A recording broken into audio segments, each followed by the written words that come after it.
Hi, Gopi. Hey, Nabil. Hey, so I'm really excited to connect with you and to do this interview. And yeah, let's get right into it. Sounds great.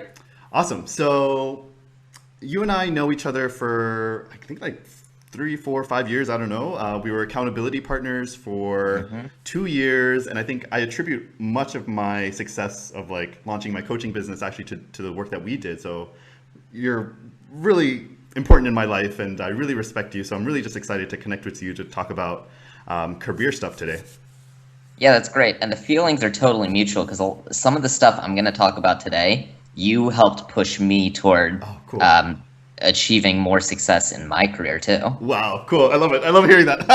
I'm already excited. Cool. So yeah, so why don't you tell us, the audience, about yeah, your latest project? Yeah, so I started a blog called climbuptheladder.com. It kind of got started as a lot of my friends had been asking me about career advice because I read a lot about careers. I do a lot to improve my career. And they've been asking me for advice, and they've been getting good results with it. So I thought some other people might benefit. I'd put it online and see how other people can use the advice and improve their own careers. Awesome. And if you could like just summarize kind of like the before and after snapshot for you that you were able to kind of um, transform in your own career progression, like how would you summarize that for the audience so they know? Yeah, so 5 years ago, I started at the company I'm currently at. And for the first 3 months, I was really struggling. I had some projects that were too advanced for where I was at my career. Also, the company was doing layoffs. About 20% of the company got laid off in those first 3 months. And I just started, so I wasn't really producing any value for the company. So it seemed like I would have been a target for a layoff. Um, so I decided to sit down with my boss.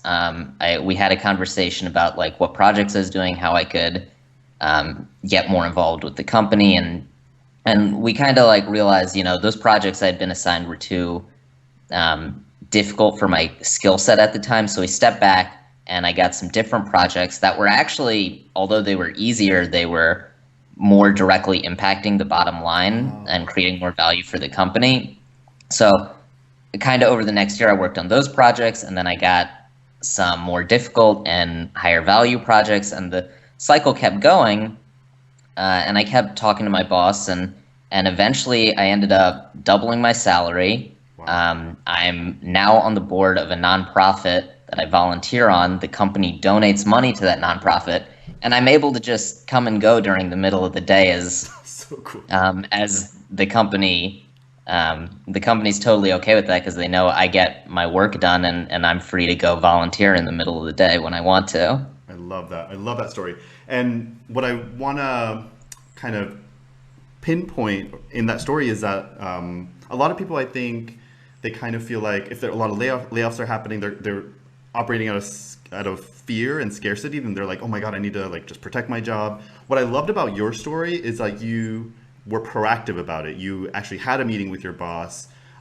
It was just so constructive, and it the proof is in the pudding. The results actually came after you had these proactive meetings.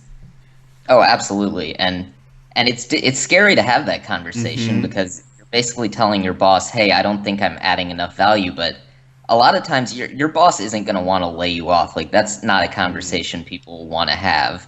And so they're looking for ways to help you succeed, and that it makes them look good, it makes you look good, it makes the whole company more profitable and a better place for all the employees to be.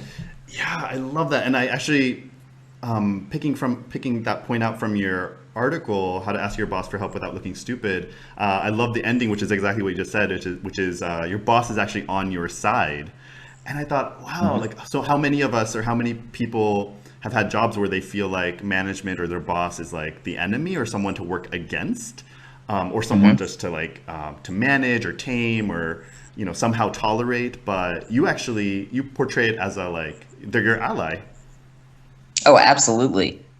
Everybody loves to come to work when you get along with your coworkers. Hmm. It's the types of days when you don't want to go into work are the days when, you're like, oh, I don't want to talk to this coworker, or, working on this project's really hard because we've got so many moving pieces. And when everybody on the team is clicking together and you know what you're working toward, like that's a job people like going to. And so having these conversations with your boss and your coworkers are important, so everybody feels like they're having a good time at work. Awesome. I love that. And so, say for someone who's listening who, is good to, like average, good, pretty good at their job. They know they could do better though. Maybe they're not completely satisfied. They know maybe in a year they want to, or sooner they want to get a raise. For this person, like what would your top advice be for that kind of person? Yeah, for that person, I think what you want to do is, one, you kind of want to know where you are. So you want to have a conversation with your boss and say, like, how am I doing? How are these projects I'm working on impacting the company? Is there anything I can do better? And you really want to set yourself up for, and again, having a long-term picture is the best way to go, because you don't just want to walk into your boss's office and say, I want a raise. That's not going to work. Right. It's not going to look good. Your boss is going to feel threatened. So you want to like slowly ease into the conversation. You want to make sure you're doing great work. So first you have a conversation with your boss saying, like, 6 months to a year from now, what can I do to really be like one of the top value creators at this company? And I use the term top value creator because if you do good work, you're adding value to everybody in the organization.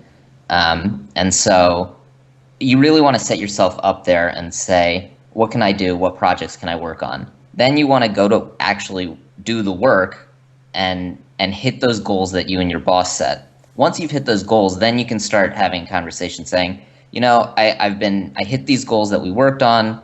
What I'm doing now is different from what I did a year ago. So I think at my next performance review, I'd like to discuss a compensation adjustment.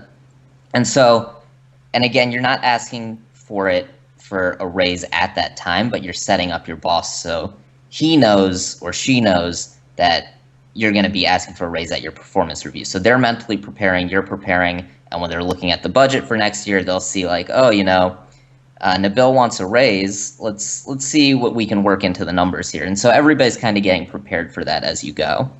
So the steps are, you got to become a top performer.